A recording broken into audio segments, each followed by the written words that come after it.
শুনুন, মমতা ব্যানার্জি আমার মা, মায়ের প্রতি অভিমান হতে পারে, দুঃখ হতে পারে, মন খারাপ হতে পারে, কিন্তু তাই বলে সাথে সাথে পাশের বাড়ির মহিলাকে কোনোদিন মা বলে ডাকবো না।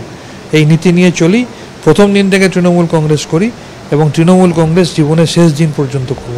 দেখুন, তৃণমূল কংগ্রেসের নেত্রী মমতা বন্দ্যোপাধ্যায়, তৃণমূল কংগ্রেসের সেনাপতি অভিষেক বন্দ্যোপাধ্যায়, যদি কেউ নিজেকে তৃণমূলের অনুগত সৈনিক হিসেবে মনে করে, তার প্রথম এবং প্রধান কর্তব্য হচ্ছে দলের ঘোষিত প্রার্থীকে কাঁধে করে নির্বাচনে জেতানো। নির্বাচনের সময় এমন কিছু করা বা কথা বলা কখনোই উচিত না যেটাতে দল বিব্রত হতে পারে। তৃণমূলের অনুগত সৈনিক যদি কেউ নিজেকে দাবি করে, তার উচিত দলনেত্রী যাকে প্রার্থী করে পাঠিয়েছেন তাকে কাঁধে করে হৈ হৈ করে নির্বাচন করে জেতানো। কারণ আমি তো আবার বলছি, আমি প্রথম দিন থেকে তৃণমূল কংগ্রেস করি, মমতা ব্যানার্জি আমার নেত্রী, অভিষেক ব্যানার্জি আমার নেতা। আমার মনে যাই থাক, যাই কষ্ট থাকুক, আমি তৃণমূল কংগ্রেসের অনুগত সৈনিক হিসেবে কাজ করে এসেছি প্রথম দিন থেকে, আগামী দিনেও করব। দল যা নির্দেশ দেবে তার বাইরে আমার কাছে কিছু নেই।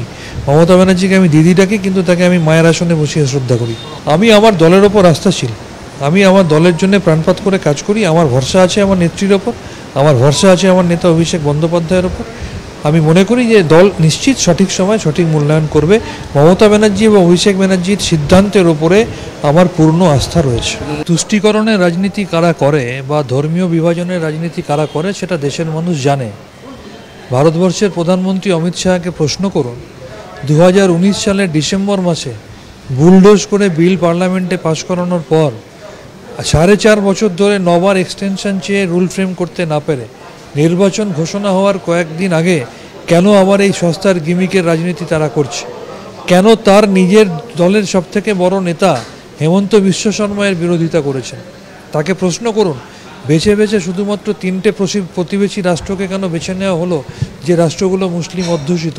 তাকে প্রশ্ন করুন, কারণ কেন বেছে বেছে শুধু 6টা ধর্মাবলম্বী মানুষকে বেছে নেওয়া হলো, সেখানে একটা মাইনরিটি রিলিজিয়ানকে কেন বাদ দেওয়া হলো? তাকে প্রশ্ন করুন যে ভারতবর্ষের সংবিধান যখন বলে যে ভারত একটা ধর্মনিরপেক্ষ রাষ্ট্র, সেখানে ধর্মের ভিত্তিতে নাগরিকত্ব দেওয়ার প্রশ্ন কোথা থেকে আসে? তাকে প্রশ্ন করুন যে ফর্মটা অ্যাপ্লিকেন্টদের ফিল আপ করতে বলা হচ্ছে, সেখানে বলা হচ্ছে যে তার বাবা মায়ের জন্ম সার্টিফিকেটের কাগজপত্র জমা দিতে হবে। এটা কি সবার পক্ষে থাকা সম্ভব? ধর্মীয় নিপীড়নের মাধ্যমে কেউ এসেছে, সেটা প্রমাণ করবে কি করে? কে তার সার্টিফিকেট দেবে? যদি কেউ কাগজ দিতে না পারে, তার ভবিষ্যৎ কি হবে? ফর্মটা যদি কেউ ইনকমপ্লিটলি ফিল আপ করে বা ফর্মটা যদি রিজেক্টেড হয়, তাহলে কি প্রমাণ হবে যে সে বিদেশি? তাহলে এতদিন ধরে সে যে কাজগুলো করেছে সেগুলো কি অবৈধ? তারপরে কি তার স্থান হবে ডিটেনশন ক্যাম্পে পচে মরবে, নাকি যে দেশ থেকে এসছে সেই দেশে পাঠিয়ে দেবে? এই সমস্ত অনিশ্চয়তার প্রশ্নের মুখে দাঁড় করিয়ে দিয়েছে দেশের মানুষকে। আমাদের স্ট্যান্ড অত্যন্ত পরিষ্কার। যারা এই দেশে দীর্ঘদিন ধরে আছে, যারা সমস্ত সাংবিধানিক ক্ষমতা অর্জন করে, যারা সমস্ত ভোটাধিকার প্রয়োগ করে রাজ্য সরকার বা কেন্দ্রীয় সরকারকে নির্বাচিত করে, তারা সবাই আমাদের দেশের নাগরিক। নতুন করে নাগরিকত্ব প্রমাণের প্রয়োজন নেই। আমরা এর বিরোধিতা করেছি, আজও করছি, আগামী দিনেও করব। আমার হাতে কাগজ থাকলে আপনাকে আমি দেখিয়ে দিতাম, ওই ফর্মে ছত্রে ছত্রে লেখা রয়েছে আপনি নাগরিকত্ব চেয়ে অ্যাপ্লিকেশন করছেন, তার মানে কি? তার মানে আপনি এতদিন নাগরিক নন? এত সহজ কথা। আপনি আজকে আমার টিভি ইন্টারভিউ নিচ্ছেন কোনো একটা চ্যানেলের হয়ে, আপনি সেই চ্যানেলে যদি অ্যাপ্লাই করেন, তার মানে প্রমাণ হয় যে আপনি এতদিন সেই চ্যানেলে কাজ করেন না। এটা ভারতবর্ষের মানুষকে বোকা বানানোর একটা চক্রান্ত। শুভেন্দুবাবুর কথার কোনো দাম নেই, তিনি এরকম অনেক কথা বলেছেন। এর আগে 12, 14 ডিসেম্বর, 21 ডিসেম্বর অনেক কিছু হবে বলেছেন, এতদিনের মধ্যে সরকার পড়ে যাবে বলেছেন, এতগুলো সিট পাবে বলেছেন, অনেক কিছু বলেছেন। তার কথার কোনো গুরুত্ব এই মুহূর্তে নেই। অমিত শাহের কথার গুরুত্ব দেবেন? বলছেন বাংলায় বিজেপি ক্ষমতায় আসবে। অতীত থেকে যারা শিক্ষা নেয় না, তাদেরকে দোকান কাটা নির্লজ্জ ছাড়া কিছু বলার নেই। যারা 2021 সালের বিধানসভা নির্বাচনে এই অমিত শাহ, এই নরেন্দ্র মোদী এবং একঝাঁক কেন্দ্রীয় মন্ত্রী, সাংসদ, বিধায়ক, বিভিন্ন রাজ্যের মুখ্যমন্ত্রী, যারা ডেলি প্যাসেঞ্জারের মতো এখানে এসে কোটি কোটি টাকা খরচা করে electronic media, print media, social মিডিয়াকে কাজে লাগিয়ে মিথ্যাচার করে আপকি বার 200 পার বলে বাংলার মানুষের রায়ে পগারপার হয়ে গেছে। তারপর সমস্ত লোকসভা বা বিধানসভার উপনির্বাচন বা পঞ্চায়েত নির্বাচন, প্রত্যেকটা নির্বাচনে মানুষ গোহারা হারিয়েছে এবং বাংলার মানুষ যে বাংলা বিদ্বেষী বিজেপিকে প্রত্যেক মুহূর্তে বর্জন করে, তারপরও যখন তারা আবার দিবাস্বপ্ন দেখে, তাহলে তারা দোকান কাটা নির্লজ্জ ছাড়া কিছু না। অর্জুন সিং ঘোষণা করে দিয়েছেন বিজেপিতে যাচ্ছেন এবং তৃণমূলের আরেক বড় নেতাকে নিয়ে কাজ করছেন। আমি আবার বলছি, আমাদের নেতৃত্ব গতকাল বলেছেন যে অর্জুন সিং তো বিজেপিরই সাংসদ। আমি মনে করি যে দল করে টিকিট পাওয়ার প্রত্যাশী হওয়াটা অন্যায় নয়, বা টিকিট না পেলে খারাপ লাগাটাও অন্যায় না।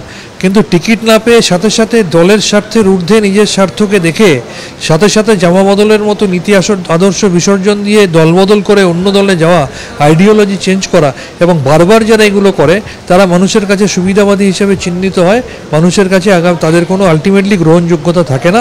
আর বাংলার মানুষ মমতা বন্দ্যোপাধ্যায়ের উন্নয়নের জন্যে জোড়া ফুলের প্রতীক এবং এই বাংলা বিদ্বেষী বিজেপিকে উৎখাত করার জন্যে জোড়া ফুলের প্রার্থীকে বিজয়ী করবে সর্বত্র, এটা মনস্থির করে নিয়েছে। বলছি হিরণ বলছি যে ঘাটাল মাস্টার প্ল্যান নিয়ে আপনারাই ঘেটে দিয়েছেন, 360 কোটি টাকার কাটমানি পাওয়া যাবে, সেই জন্য আপনি যার কথা বললেন তার রাজনৈতিক জীবন কদিনের? কোনোভাবে একটা বিধায়ক হয়ে গেছে বলে সমস্ত রাজনীতি বুঝে গেছে সেটা তো বললে হবে না। তিনি তো তৃণমূলের দরজা খটখট করতেন কোনো একটা মিউনিসিপ্যালিটির চেয়ারম্যান হবে বলে, তৃণমূলের দরজা বন্ধ ছিল বলে তিনি বিজেপিতে গিয়ে বড় বড় কথা বলছেন, তার কথার কোনো মূল্য নেই। ঘাটাল মাস্টার প্ল্যান নিয়ে আমাদের দল বা আমাদের সরকার বা আমাদের মুখ্যমন্ত্রী কী করেছেন সেটা ঘাটালবাসী জানে। শেখ শাহজাহানের ভাই শেখ আলমগীরকে নোটিশ পাঠালো সিবিআই, নিজাম প্যালেসে তলব করা হয়েছে, 6 জন মোটামুটি গ্রেপ্তার হয়েছে এখনো পর্যন্ত। সিবিআই কোমর বেঁধে নেমেছে, রাত ভোর তল্লাশি হচ্ছে। দেখুন, সিবিআই সম্বন্ধে বাংলার মানুষ, দেশের মানুষ জানে। এই বাংলায় বিগত 2 বছরে 28টা সিবিআই কেস হয়েছে, একটা কেসেরও সুরাহা করতে পারেনি, সবকটা রবীন্দ্রনাথের নোবেল খোঁজার মতো কেস হয়ে গেছে। এই সিবিআই এমনই সংস্থা যে সিবিআইয়ের এফআইআরে নাম আছে শুভেন্দুবাবু, কিন্তু তৃণমূল এই বিজেপিতে আছে বলে তার কেশাগ্র সিবিআই স্পর্শ করছে না। আবার লালন শেখের মৃত্যু হচ্ছে সিবিআইয়ের কাস্টডিতে, তখন তার স্ত্রী অভিযোগ করছে সিবিআইয়ের অফিসাররা তার কাছ থেকে 50 লক্ষ টাকা ঘুষ চেয়েছে। সুতরাং যে তদন্তকারী সংস্থার কনভিকশন রেট এত খারাপ, যে তদন্তকারী সংস্থা নিরপেক্ষ না বা সৎ নয়, তাদের ওপর আর দেশের মানুষের ভরসা নেই। ইডির কনভিকশন রেট 0.46%, 200টা কেসের মধ্যে একটা কেস সুরাহা করতে পারে না। দিলীপ ঘোষের বাড়ির দলিল প্রচণ্ড রায় মিডলম্যানের কাছে পাওয়া যায়, বিজেপি করলে ইডি তাকে ছোঁয় না। আবার দেশের বিভিন্ন প্রান্তে ইডির অফিসাররা ঘুষ নিতে গিয়ে ধরা পড়ে। এরা খালি মিডিয়া ট্রায়ালের মধ্যে দিয়ে বিজেপির নির্দেশে তৃণমূলকে বদনাম করার জন্য চক্রান্ত করে। মিডিয়া ট্রায়াল বন্ধ করুন, প্রকৃত সত্য সামনে আনুন, তদন্ত শেষ করুন। নানা ধরনের কন্টেন্ট দেখার জন্য লাইক করুন, শেয়ার করুন আমাদের ফেসবুক পেজ, সাবস্ক্রাইব করুন আমাদের ইউটিউব চ্যানেল। পাশাপাশি অন্যান্য ব্রেকিং নিউজের জন্য অবশ্যই চোখ রাখুন রিপাবলিক বাংলায়।